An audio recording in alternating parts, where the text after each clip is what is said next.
Parents అయితే ఖచ్చితంగా గుర్తుపెట్టుకోవాలి, మీరు మీ పిల్లలకి Sainik school entrance exam online application apply చేసేటప్పుడు ఏదైనా స్పెల్లింగ్ మిస్టేక్స్ కానీ, రాంగ్ టైప్ కానీ, రాంగ్ ఇన్ఫర్మేషన్తో అప్లోడ్ చేసి ఉంటే మళ్ళీ మనకి విండో కరెక్షన్ అనేది ఓపెన్ అవుతుంది. ఆ టైంలో చేంజెస్ అనేది చేసుకోవచ్చు.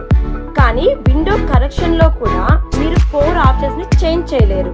సో అప్లోడ్ చేసేటప్పుడు బాగా చెక్ చేసి మీరు అప్లోడ్ చేయండి. అవి ఏంటంటే స్టూడెంట్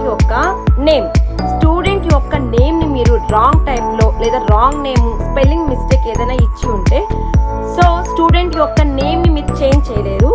ఫోన్ నెంబర్, మీ యొక్క ఫోన్ నెంబర్ని ఖచ్చితంగా బాగా చెక్ చేసుకోండి. ఫోన్ నెంబర్ కూడా మీరు మళ్ళీ చేంజ్ చేయలేరు. అండ్ ఈమెయిల్ ఐడిని కూడా మీరు చేంజ్ చేయలేరు. Address, present address or permanent address కూడా మీరు చేంజ్ చేసుకోలేరు.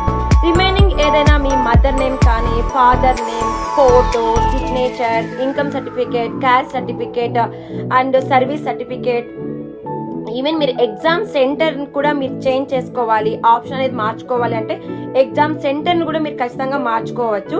కానీ మార్చుకోలేని ఆప్షన్స్ ఏమంటే స్టూడెంట్ యొక్క name, phone number, email ID, address, present and permanent address అయితే చేంజ్ చేసుకోలేము. సో మీ పిల్లలకి మీరు అప్లై చేసేటప్పుడు ఖచ్చితంగా చెక్ చేసుకొని అప్లోడ్ చేయండి.